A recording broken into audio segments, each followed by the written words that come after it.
আসসালামু আলাইকুম ওয়া রাহমাতুল্লাহ।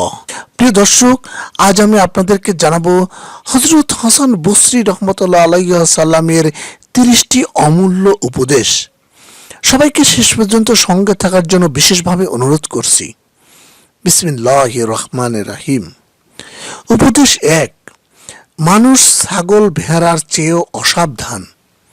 রাখালের ডাক শুনে পশুরা ঘাস খাওয়া বন্ধ করে তার কাছে ছুটে যায়, কিন্তু মানুষ তার প্রতিপালকের আহ্বান শুনে ভ্রুক্ষেপ করে না, অসৎ কর্মে লিপ্ত থাকে। উপদেশ 2, মন্দ লোকের সংসর্গ ভালো সঙ্গে সদ্ভাব প্রদর্শনে বাধা সৃষ্টি করে।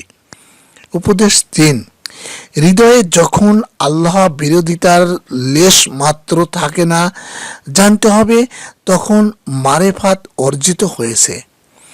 উপদেশ 4, বহিরঙ্গের আনুষ্ঠানিকতা দ্বারা জান্নাত লাভ করা যায় না, প্রয়োজন মনের একাগ্রতা ও কঠোর সাধনা।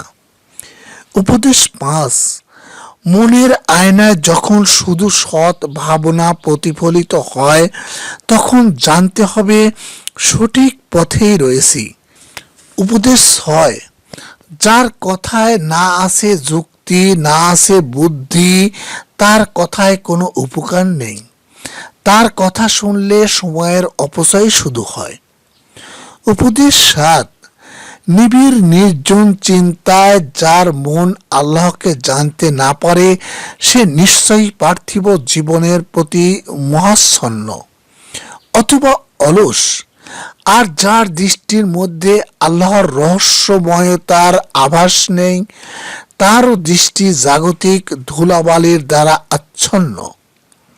উপদেশ 8, তওরাতে আছে, যে ব্যক্তি অল্পে তুষ্ট হওয়ার অভ্যাস করেছে, সে পর মুখাপেক্ষিতা থেকে বেঁচে গিয়েছে। মানুষের সংস্রব যে এড়াতে পেরেছে, সে প্রকৃত পথের সন্ধান পেয়েছে। যে প্রবৃত্তিকে বশীভূত করেছে, সে স্বাধীনতা লাভ করেছে। যে হিংসা বিদ্বেষ ত্যাগ করেছে, সে বন্ধুত্ব অর্জনের উপযুক্ত হয়েছে। উপদেশ 9, আল্লাহর ভীতির লক্ষণ 3টি। 1, যার মনে আল্লাহর ভয় আছে, সে রেগে গেলেও বা স্বাভাবিক অবস্থায় সব সময় সত্য কথা বলে। 2, যে বিষয়ে আল্লাহ খুশি নন, সে বিষয়ে মন্দ রিপুগুলিকে তিনি দমন করে রাখেন। 3, যে কাজে আল্লাহর সন্তুষ্টি লাভ করা যায়, সে কাজেই শুধু ব্যস্ত থাকেন। উপদেশ 10, এক পলকের পার্থিব অনাসক্তি 1000 বছরের ইবাদত অপেক্ষা মূল্যবান। উপদেশ 11, অন্তরে বাহিরে অমিলি হল প্রবঞ্চনার লক্ষণ। উপদেশ 12, তিনি প্রকৃত বিশ্বাসী, যিনি আল্লাহর শপথ নিয়ে বলতে পারেন যে তিনি বিশ্বাসী। উপদেশ 13, বিশ্বাসীর সংজ্ঞা হল ধীর স্থির লোক, গোপন গভীর সাধনায় দিন যাপন করেন, চাঞ্চল্যহীন, মুখে যা আসে তাই বলেন না। উপদেশ 4, 3 শ্রেণীর লোকের পরচর্যা করা সিদ্ধ, অথবা তাকে পরচর্যা বলে না। যেমন 1 নাম্বার ইন্দ্রিয়াসক্ত লোভী, 2 নাম্বার প্রকাশ্য ও প্রতিনিয়ত অসদাচারী, 3 নাম্বার নিষ্ঠুর অত্যাচারী শাসক ও নেতা। উপদেশ 15, পরচর্যার প্রায়শ্চিত্ত হল আল্লাহর দরবারে ক্ষমা না চাওয়া। যার নিন্দা করা হয়, তার থেকে ক্ষমা চেয়ে নিতে হবে। উপদেশ 16, পার্থিব বিষয়াসক্ত মানুষ 3টি আক্ষেপ নিয়ে মৃত্যুবরণ করে। যেমন 1, ধনের উপার্জন ও সঞ্চয়ের অতৃপ্তি। 2, আশা আকাঙ্ক্ষা পূরণ না হওয়ার ক্ষোভ। 3, পরকালের পাথেয় অর্জন না করার ব্যর্থতা। উপদেশ 17, যে হালকা বোঝা বয়, তার কষ্ট ক্লেশ কম। যে বড় একটা বিপদে পড়ে না, সে বড় একটা বিপদে পড়ে না, কিন্তু ভারী বোঝা যাকে বইতে হয় তার বড় কষ্ট, এমনকি সে ধ্বংসেরও সম্মুখীন হতে পারে। উপদেশ 18, পার্থিব জীবন যেন গচ্ছিত সম্পত্তি, এরূপ যারা মনে করেন তারা প্রয়োজনীয় এর মালিকের হাতে জীবন সঁপে দিয়ে দিব্যি চলে যেতে পারেন। তাদের মনে কোনো দুঃখ অশান্তির সৃষ্টি হয় না। উপদেশ 19, তিনি প্রকৃত বুদ্ধিমান, যিনি পার্থিব সৌধ ভেঙে তার উপর গড়ে তোলেন পারলৌকিক ইমারত। পারলৌকিক ইমারত ভেঙে যিনি পার্থিব প্রাসাদ নির্মাণ করেন না। উপদেশ 20, যিনি আল্লাহকে চিনেছেন তিনি আল্লাহর সঙ্গে বন্ধুত্ব পাতিয়েছেন, আর যিনি দুনিয়াকে চিনেছেন তিনি আল্লাহর সঙ্গে শত্রুতায় লিপ্ত হয়েছেন। উপদেশ 21, মানুষের রিপুগুলোকে খুব শক্ত শেকলে বেঁধে রাখতে হয়, পশুদের ক্ষেত্রে তেমনটি দরকার হয় না। উপদেশ 22, মৃত্যুর পর লোকে তোমার সম্পর্কে কিরূপ ধারণা পোষণ করবে তা যদি জানতে চাও, তাহলে মৃত্যুর পর অপরের সম্পর্কে তুমি কেমন ধারণা করেছো তা চিন্তা করো। উপদেশ 23, তোমাদের পূর্বপুরুষগণ কোরআন পাকের প্রকৃত মর্যাদা রক্ষা করেছেন, পবিত্র কোরআনের আদেশ নির্দেশ নিয়ে রাতভর চিন্তা করেছেন আর দিনে তার চর্চা করেছেন।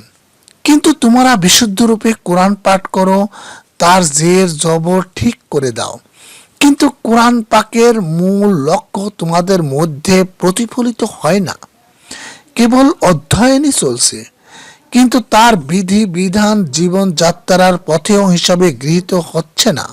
উপদেশ 24, আল্লাহ যাকে ঘৃণিত করে দিয়েছেন সে ব্যক্তি দুনিয়ার প্রতি আসক্ত।